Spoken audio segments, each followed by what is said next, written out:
कुल्लू जिला मुख्यालय स्थित देव सदन में कारदार संघ की बैठक आयोजित की गई। बैठक आने वाले अंतर्राष्ट्रीय कुल्लू दशहरा को लेकर की गई, जिसकी अध्यक्षता कारदार संघ के अध्यक्ष दोतराम ठाकुर ने की। इस अवसर पर पूर्व सांसद पूर्व विधायक महेश्वर सिंह ने भी भाग लिया। बैठक में विभिन्न मुद्दों पर विस्तार पूर्वक चर्चा की गई। वहीं बैठक में ये निर्णय लिया गया कि खंड स्तर पर सभी ब्लॉकों में बैठक का आयोजन किया जाएगा, जिसमें प्रशासन की ओर से एसडीएम की अध्यक्षता में बैठक होगी, जिसमें मनाली खंड की बैठक 2 सितंबर को होगी। कुल्लू खंड की बैठक देव सदन में 31 अगस्त को होगी। बंजार खंड की बैठक 31 अगस्त को बंजार में होगी। सैंज खंड की बैठक 2 सितंबर को आयोजित की जाएगी। आनी खंड की बैठक 6 सितंबर को आयोजित होगी। वहीं कारदार संघ के अध्यक्ष दोतराम ठाकुर और पूर्व सांसद महेश्वर सिंह ने बताया कि 13 अक्टूबर से 19 अक्टूबर तक होने वाले अंतर्राष्ट्रीय कुल्लू दशहरे को लेकर बैठक का आयोजन किया गया। उन्होंने कहा कि देव नीति के मुताबिक जो देवता है वो गाड़ियों में सफर नहीं करते, पैदल आते हैं और पैदल ही घर जाते हैं। उन्होंने कहा कि कुछ नए देवता बने हैं जिनका कोई नियम नहीं है और ये नियम का पालन नहीं करते हैं। वो गाड़ियों में आते हैं और गाड़ियों में चले जाते हैं। इस पर प्रशासन बहुत सख्त है।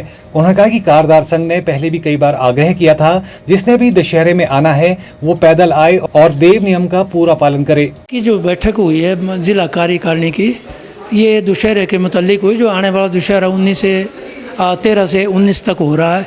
इसमें हमें दशहरा कमेटी की तरफ से एक लेटर आया था कि जो बिना निमंत्रण के देवते आते हैं, 2-3 सालों से जो आना शुरू कर रहे हैं, जैसे पिछले साल भी आए, तो उनके बैठने की व्यवस्था यहाँ ढालपुर ग्राउंड में नहीं है और वो जहाँ मर्जी जहाँ जगह हो तो वहाँ बैठ जाते हैं, जिससे जो पहले के जो देवते बैठे हैं या कोई और एक्टिविटीज़ हैं तो वो डिस्टर्ब हो जाती है, जिससे जो पिछले साल वो आग की घटना भी हुई थी और बहुत मुश्किल हुआ, प्रशासन के साथ भी धक्का मुक्की हुई।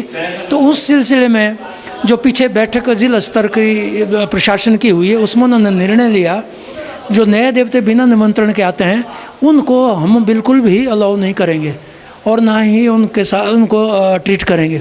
उस विषय में एक लेटर हमें आया था कि भी आप भी खंड स्तर पर जो है इस तरह का कन्वे करें अपने सभी कारदारों को, ताकि वो इस तरह के आने की कोशिश ना करें। अगर आएंगे तो बिना वजह खजल होंगे।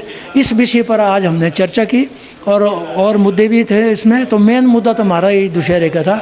इस पर हमने खंड स्तर पर हर मीटिंग के कुछ 2-3 डेटें फिक्स कर दी, जिसकी हम इतला दे देंगे डिस्ट्रिक्ट एडमिनिस्ट्रेशन को भी, और हम कोशिश करेंगे और आग्रह करेंगे कि उस मीटिंग को प्रशासन की तरफ से जो एसडीएम लेवल का जो अधिकारी हो वो ही आए और वो भी प्रशासन की तरफ से अपनी बात लोगों को रखे। इस पर चर्चा हुई और जो बाकी दशहरा आने वाला है इस पर हमने कैसे करना है, उस पर जो समस्याएं हैं, कोई कठिनाइयाँ जो, उस पर कुछ चर्चा हुई। जो छोटे मोटे काम हैं, बाकी तो काफ़ी काम हो चुके हैं। अगर जो छोटे मोटे काम है, पानी है, कहीं सीवरेज की प्रॉब्लम है, उसको हल करेंगे। इस तरह का आज का निर्णय लिया गया। दशमी का उत्सव 13 अक्टूबर से लेकर 19 को लंका दहन है, 7 दिन है।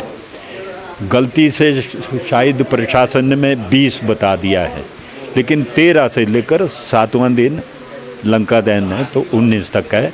ये तिथि मैंने सरकार के कहने पर उनको दे दी है। और सदैव की भांति दशहरे के उत्सव में तो रघुनाथ जी का तो वही एजेंडा रहेगा।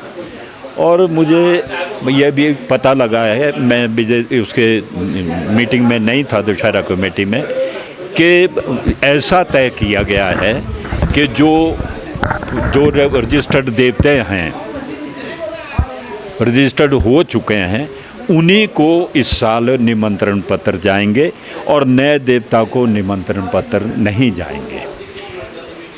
आज मुझे विश्वास है इस फैसले में जो हमारे मुआफीदार देवता है, जो कि प्राचीन लिस्ट में 365 देवता हैं, ये उन पर ये लागू ना हो, क्योंकि प्राचीन देवता जो है वो माफ़ीदार है और दशहरे के लिए इसी का माफ़ी भी पैसा उनको मिलता है, थोड़ा मिलता है मान सम्मान का। तो उनका मान सम्मान रहे, तो बाकी तो मैं इस निर्णय में अब मुझे भी शामिल होना पड़ा। क्या अभी सुना मैंने कि जो देवता गाड़ी में आते हैं तो उनका नहीं मिलेगा। और ये लाइन जब मैं चेयरमैन भी था उस वक्त भी लिखी हुई थी। लेकिन वो इसकी परवाह नहीं की गई। अब इसकी सुध ले रहे हैं कि जो गाड़ी में देवता लाए उसको नजराना नहीं मिलेगा। ये वर्तमान चेयरमैन साहब के अध्यक्षता में निर्णय हुआ है।